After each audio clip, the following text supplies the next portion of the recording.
Starch. Yeah, it's starch, rice, corn, potatoes, sweet potatoes. It's starch that has healed thousands of my patients. Like, for example, a young lady from the Bay Area had deforming rheumatoid arthritis, to the point where she couldn't catch her mom. And Julia Baker decided at 17 years old she was going to change her diet. She was going to give up the cheese and the meat and the oil and switch to a diet based upon rice, corn, and potatoes. And it took about 7 days before she started getting better. Or from Sacramento, Robert Cross used to work in the Attorney General's office. He got terrible chest pains, high blood pressure, diabetes, high cholesterol, overweight. Went to his doctor for a solution. Quickly ended up in front of the cardiologist, who recommended what? The heart surgery. He said, no, I've got a better idea. And he switched to a starch-based diet. Lost 60 pounds, dropped his cholesterol from 300 to 150, cleaned out his arteries. Or Deb Tissack from Chicago. Had terrible multiple sclerosis. In fact, she fell down, stayed down for a month, couldn't get up. Her doctor told her she'd be in a wheelchair in 5 years and likely bedridden or dead in 10. She says, I'm not going to do that. So what she did is she switched to starch. Yeah, starch. I'm Dr. John McDougall. I've been in this business for 44 years. And I'm the luckiest doctor in the world because my patients get well. It started out, I have to tell you, it started out by a bit of an accident. I was in Michigan, to Hawaii for my internship back in 1972. I stayed on Oahu for a year, practiced just general internal medicine or internship type of program. And then after a year, I fell in love with Hawaii and I didn't want to leave. So I took a job on the Big Island as a plantation doctor. And there I worked as a general doctor for 3 years. I caught babies, I pronounced people dead, I did brain surgery in the middle of the night. But I learned everything that I know today during those 3 years from my patients. The first thing I learned is that I wasn't a very good doctor. I thought I was going to make all these miraculous cures. I watched Ben Casey, Dr. Kildare, Marcus Welby. I knew what a real doctor did. And I went into this general practice on the Big Island of Hawaii. And I started taking care of these 5,000 sugar plantation patients. And I gave them the best pills I could find. Sent them off to the best surgeons in Honolulu. And they wouldn't get well. They just stayed fat and sick. I thought it was because I was a bad doctor. I realized my limitations as a physician during those 3 years. I was humbled. The second thing that I learned from my patients, and it was a unique setting on the Big Island of Hawaii and the sugar plantation, is I learned how to eat because I was taking care of 5,000 people who ate differently. I was taking care of first, second, third, and fourth generation Filipinos, Japanese, Chinese, and Koreans. Now, my first generation, they learned about how to eat when they were little kids in their native land of the Philippines, Japan, China, Korea. They learned a diet of rice and vegetables. And then they had the fortune of moving to the Big Island to start new families, a new life. But with them, they took their original diet, and they continued to eat rice and vegetables. The kids, who were influenced a little bit by the Western diet, they started to change. And by the time you got to the grandkids, you were looking at people who ate the traditional Western diet. Now, realize these are people of the same genetics, same kind of work for over 100 years on the sugar plantation. Yet before my eyes as a doctor, what I saw is I saw people living on rice and vegetables, no dairy, just a little bit of meat at most, trim, healthy, hearty people, no MS, no arthritis, no diabetes, no heart disease in that first generation living on those traditional diets. And then I watched the second generation get a little fatter and sicker as they abandoned starch.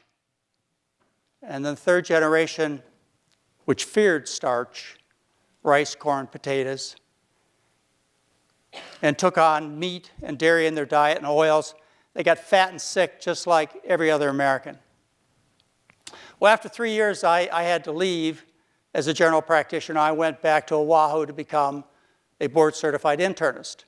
And I spent the next 2 years studying in the scientific library, in the medical library, next to Queen's Medical Center, to see whether anybody else had made this observation, that people who live on starch, rice, corn, potatoes, sweet potatoes, are thin, healthy, hearty, young-looking, not just in the world today, but throughout history, and that will switch to a well-balanced diet, the rich American diet, with lots of protein and calcium and other of these wonderful nutrients, that they got fat and sick. And what I found out was that scientists over the previous 100 years had made this observation.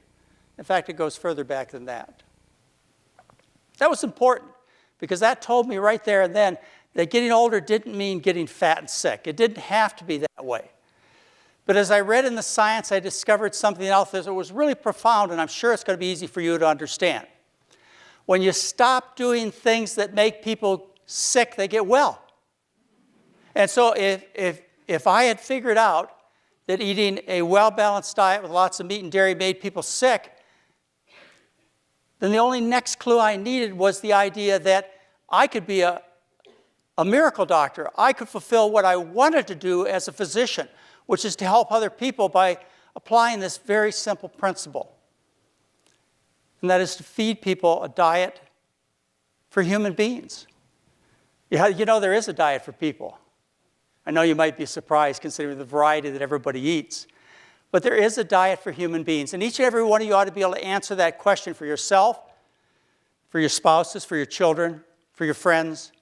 You should be able to have that answer. When somebody says, well, what do human beings eat? I mean, after all, you know what a cat eats, right? Yeah, you know, cats are carnivores. And horses, they have a diet.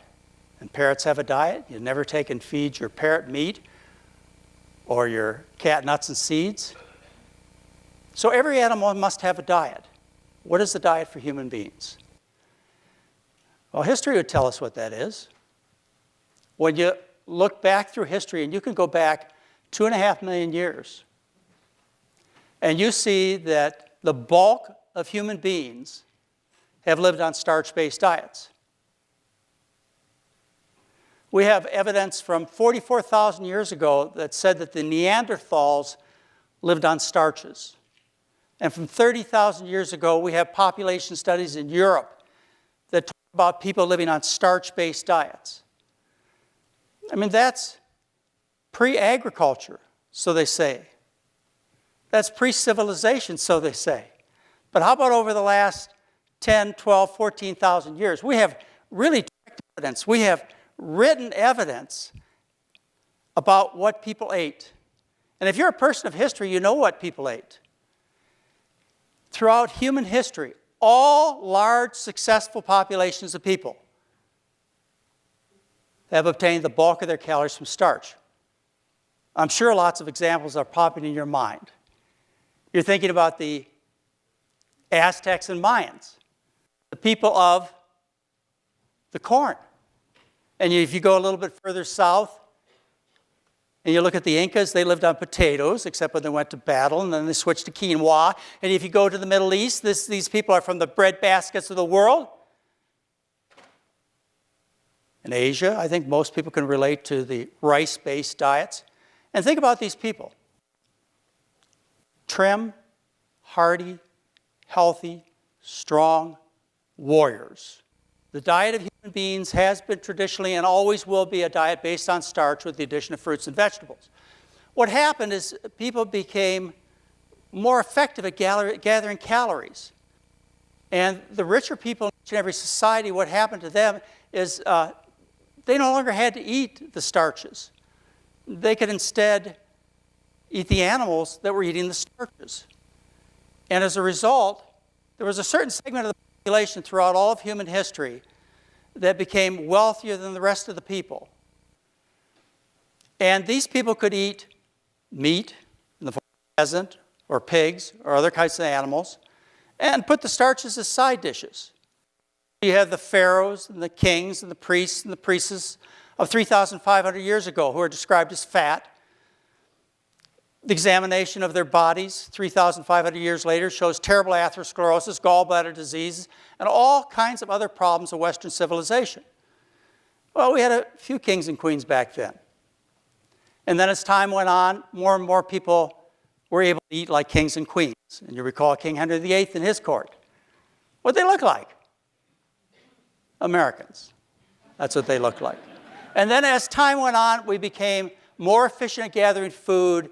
People became wealthier. We had the Industrial Revolution in its midst 150 years ago, and we had the discovery of fossil fuel. And as a consequence, almost everybody in Western society could eat like kings and queens. And what's the result? Can't you see it? Can't you see it? When people abandon their starch-based diets of rice and corn and potatoes with the addition of fruits and vegetables, instead they eat the food of royalty, as people do in Western society, what would you expect? That you'd have people that look like kings and queens and are sick with diabetes and heart disease and cancer and multiple sclerosis. Anyway, that's the setting of the country today. The statistics are very familiar to you, I'm sure. We live in a society where people are fat and sick, and not just the adults, but the children too. 30% of the kids are overweight. Not only are they overweight, but deep under their skin is a lot of sickness.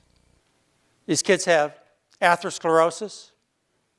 They have arthritis. They suffer precocious puberty.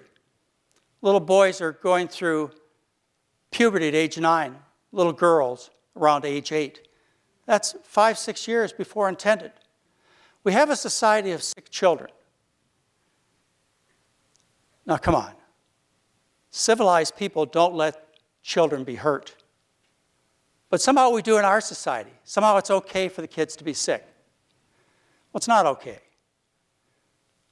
People should rise up to the occasion and protect our children. How about our soldiers? Yeah, our soldiers are sick. We send our men and women across the world to represent us and to keep us safe, and yet half the soldiers are overweight.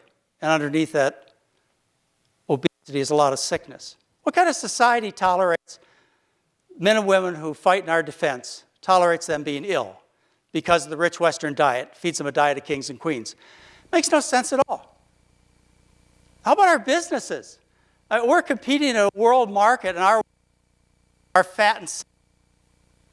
How do we compete with people in Japan who live on starch-based diets, or China or India? Oh, I know how we compete. We just wait till we switch to the American diet and get fat and sick, right? No, I think there's a better way. We can work hard to get our employees healthy. How about a healthcare system where 20% of our gross national product is expected to be spent on illness? How can we ever get ahead? How can we solve the deficit? How can we fix this world? When we have a world where people look and feel and function like kings and queens. The solution is simple, but it doesn't favor business. That's the problem. We have a celebration here. George McGovern, Senator George McGovern, died last month, October 21st, 2012. George McGovern was essentially the author of the Dietary Goals of the United States, which were published in January of 1977. These goals were to be similar to the Surgeon General's report of 1964. The Surgeon General's report of 1964 changed America, changed the Western world. Back then in the 70s, half. Today, fewer than 20% of people smoke. Back in the 70s, obesity was half of what it is today. Diabetes was half of what it is today. Industry has won. Americans have lost. But we have an option to change that by becoming informed about what the human being eats. The human being is a starch eater. All of you out there that are suffering, your families are suffering, and you're looking to modern medicine for a solution, stop looking. They're not going to cure dietary diseases with a pill or a surgery. You are going to fix dietary diseases by fixing the problem, which is the food. And when you fix the food, what happens is people get healthy. You as individuals, sick with various diseases, communities, countries, and the world can get healthy by making a simple change back to a starch-based diet. And I believe it will make economic sense to have a healthy country. I believe it's worth doing. Now, I know a lot of you who are new to this, you think about changing your diet. And somebody says to you, well, you have to give up meat. You have to give up dairy, your ice cream, your cheese, your chicken, your steaks. You say, I'm going to starve to death. That's like asking me to give up breathing or asking me to give up drinking water. You think it's an impossible task. That's because you've been faced with a serious untruth about starches. You love starch. I know you do. When I mention rice and beans, you have a very positive reaction. If I mention pasta, you say, well, that's comfort food. Potatoes, I was raised in the Midwest. If it wasn't for mashed potatoes, I wouldn't be here today. So when somebody says you must give up meat and dairy, and they fail to finish the sentence, what you need to do instead is you need to live on starch, on oatmeal for breakfast, hash brown potatoes. For lunch, you need to have bean soup, pea soup, lentil soup. For dinner, you have bean burritos, pasta marinara sauce, mushu vegetables, and rice. You say, I can do that. Well, of course you love those foods. This is the kind of education that we need. We need a new dietary goals for the United States. We need a government that will stand up and tell the truth to the people. We need a society that will not tolerate uncivilized behavior like letting our children be sick and our military be sick and our poor people be sick and our workers be sick because of the diet of kings and queens. And once we know that, we can change it, can't we? We can make a difference. Thank you very much.